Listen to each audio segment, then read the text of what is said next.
Assalamu alaikum, mambo zenu, kama jina naitwa Rukia Laltia na karibuni sana katika channel yangu. Katika video yetu ya leo ningependa kuwafunza jinsi ya kutengeneza ama kuandaa pilau ya Kiswahili ya Pwani original, yani venye mabibi zetu walivyokuwa wakitengeneza zamani.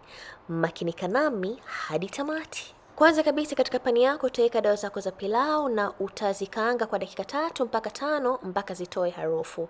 Ukishamaliza, kwenye sufuria nyingine utaweka vitunguu vyako vya maji 3 vikubwa pamoja na mafuta kiasi na utavikaanga mpaka vibadilike rangi. Vitunguu vishakuwa tayari, utaweka nyama yako, kama ni kuku ni wewe mwenyewe, alafu utaweka na spices ambao ni pilau, yani ni dawa zetu za pilau, kitunguu saumu, tangawizi iliyosagwa, curry powder ile sio lazima, chumvi kiasi pamoja na pilipili mbichi. Ikiwa si mpenzi wa pilipili sio lazima. Kaanga vizuri na ufunike, uache nyama yako ipikike mpaka iwe laini. Nyama ikishaanza kuwa laini, ongeza viazi vyako 3. Ikiwa utaongeza zaidi ni wewe mwenyewe, na weka na glasi 1 ya maji. Funika ili viazi vyako vilainike kiasi.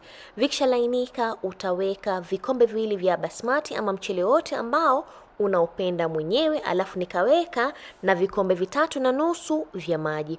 Changanya vizuri na uongeze chumvi ikiwa imepungua, alafu funika, uache pilau yako ipikike kwa moto mdogo mdogo. Pilau yako ikishaanza kuiva, fungua, changanya vizuri na polepole ili wali wako usikatike. Funika tena, alafu uache mpaka maji yote yakauke na pilau iwe tayari kama hivi.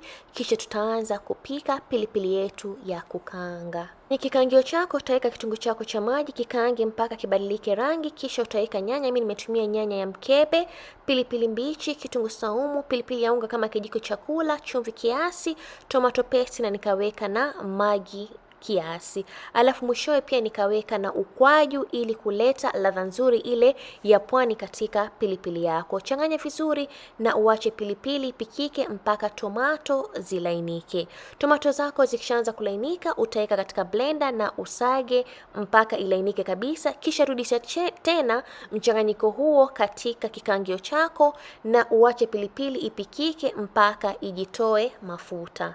Na pilipili yetu iko tayari na utaandaa katika container zako kama hizi. Na pilau yetu original ya Kiswahili iko tayari. Mimi nitaandaa venye jinsi watu wa pwani tunavyoandaa pilau yetu. Nitaweka pilipili ya kukaanga, ikiwa una kachumbari weka kachumbari yako na ndizi pembeni. Afwan alaik.